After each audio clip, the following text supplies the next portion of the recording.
Imagine risking your life, infiltrating enemy lines, and delivering critical intelligence, only to face torture, starvation, and ultimately execution when captured.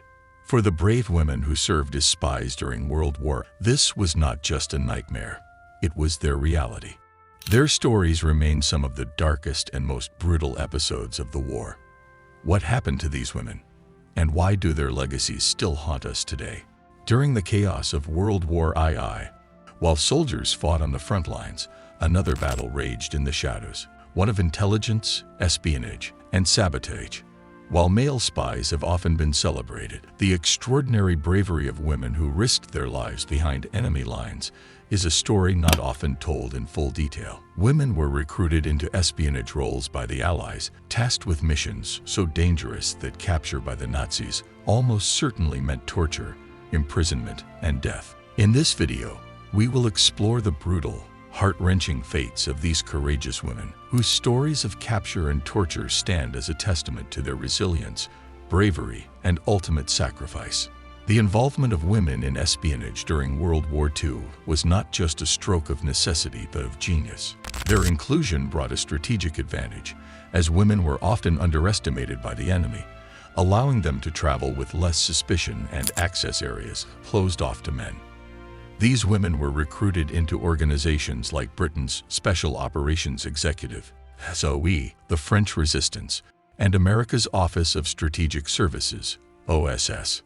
Many of these female spies were civilians before the war: nurses, teachers, secretaries, and students.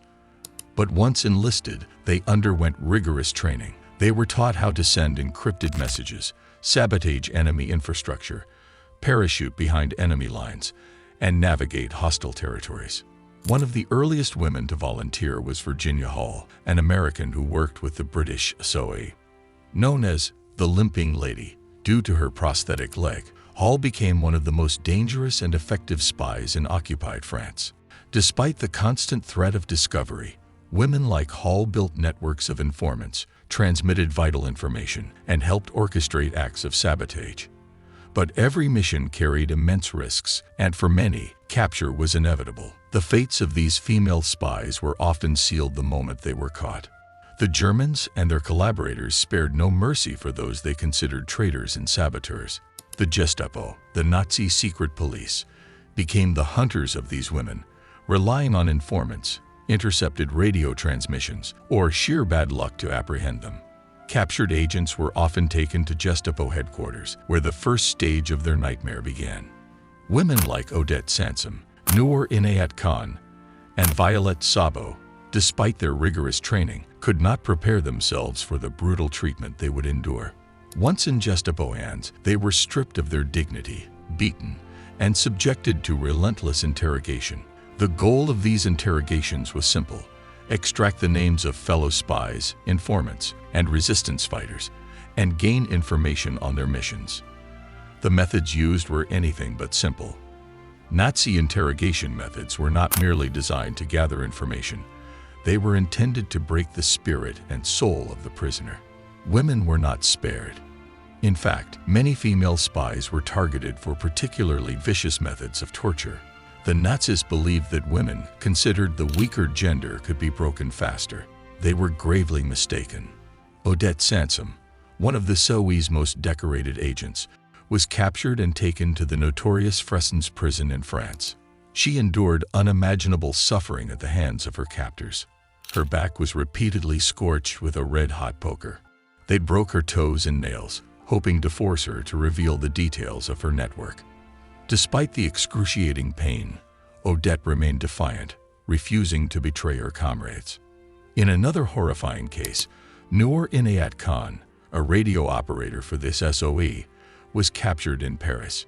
She was shackled in chains for 10 months, kept in solitary confinement, and regularly beaten. Noor's refusal to cooperate enraged the Gestapo, and her suffering intensified.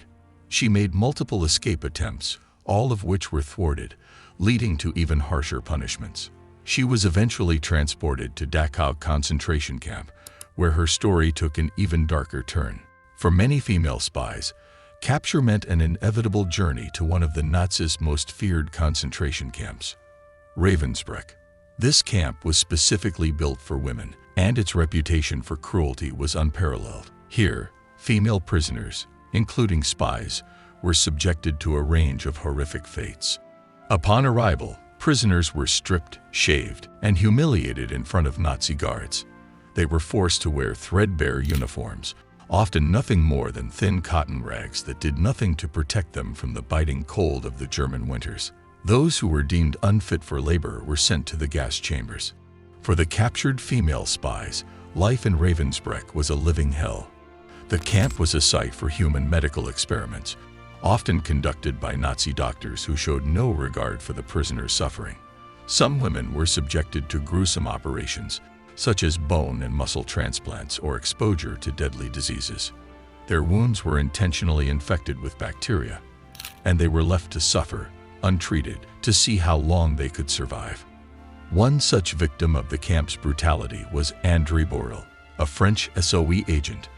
After enduring months of starvation and torture, she was executed by lethal injection. But for some, a quick death would have been a mercy. For many female spies, death came after prolonged suffering, but it was rarely swift. The most common method of execution was being shot by firing squad, a punishment reserved for those labeled as terrorists. At Ravensbrück and other camps, female spies were often given a choice: cooperate with the Nazis or face death. Most chose the latter. Noor Inayat Khan's final moments are among the most heartbreaking of all. After months of solitary confinement and brutal beatings, she was taken to Dachau concentration camp. There she was bound and forced to kneel. As she stared death in the face, Noor's only word was "Liberté." She was executed with a single shot to the back of her head, her body dumped into a mass grave. Her courage in the face of death has become a symbol of defiance and resilience. At Natzweiler Struthof concentration camp, 4 other female SOE agents, Vera Ley, Diana Rauten, André Borel, and Sonia Olshaneski, met a similar fate. They were injected with phenol, a poison used by the Nazis to kill prisoners in a slow, agonizing death. Once dead, their bodies were burned in the camp's crematorium, erasing almost all physical traces of their existence. The physical brutality was only one aspect of the torture. Psychological torment was a key weapon used by the Nazis to break their prisoners. Female spies were isolated, deprived of sleep, and forced to listen to the screams of others being tortured or executed. They were shown falsified letters from their families, claiming that their loved ones had been arrested or killed. These psychological tactics were designed to make them feel completely hopeless, to shatter their will to fight. Some spies, like Violet Sabo, endured not only physical and mental torture, but also emotional torment. Sabo, a widowed mother, had a daughter she would never see again. Captured after a firefight with German troops, Sabo was repeatedly beaten and tortured, but never gave up any information. Eventually, she was sent to Ravensbrück, where she endured unimaginable cruelty before being executed by a shot to the back of the neck. One of the darkest aspects of the captured female spies' experiences was the sexual violence they often faced. Many women were sexually assaulted by their Nazi captors. These assaults were part of a deliberate strategy to dehumanize and degrade them, to strip them of their dignity and humanity. In many cases, these women were treated as less than human, reduced to objects of cruelty and violence. Sexual violence was not officially documented in many cases due to the stigma and shame associated with it. However, survivor accounts and post-war trials revealed the horrific extent of these assaults. Female spies were often left physically and emotionally broken by these experiences, yet they continued to resist, refusing to betray their comrades even under such brutal conditions. After the war, the stories of these brave women were often overshadowed by those of their male counterparts. For decades, their sacrifices were forgotten, and their heroism went unrecognized.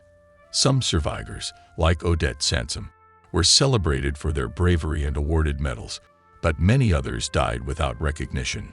Noor Inayat Khan was posthumously awarded the George Cross, one of Britain's highest honors, for her courage. Violet Sabo, too, was posthumously awarded the George Cross. These awards, while significant, could never truly capture the depth of their suffering or the magnitude of their bravery. In recent years, efforts have been made to honor these women and ensure that their stories are not forgotten. Memorials have been erected, books written, and films produced to shed light on their extraordinary lives. But for many, their legacy still remains in the shadows, a testament to the often overlooked role of women in war. The fate of the female spies captured during World War II is a dark chapter in history, one filled with unimaginable suffering and cruelty.